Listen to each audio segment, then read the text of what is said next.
તો વડોદરામાં બરોડા ડેરીની ચૂંટણીનો મામલો છે, તેમાં પ્રમુખ અને ઉપપ્રમુખની નિયુક્તિ અગાઉ જ નોટિસ આપવામાં આવી. બરોડા ડેરીના 10 ડાયરેક્ટરોને નોટિસ અપાઈ.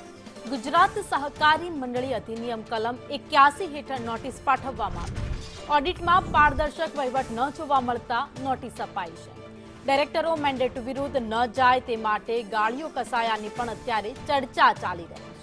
દિનેશ પટેલ, જીબી સોલંકીને નોટિસ ફટકારાઈ. રણજીત રાઠવા, સતીશ પટેલ, દીક્ષિત પટેલને નોટિસ અપાઈ.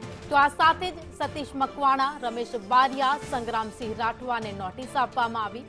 તો કૃપાલસિંહ રાહુલજી અને જીતેન્દ્ર પરમારને નોટિસ પાઠવવામાં આવી.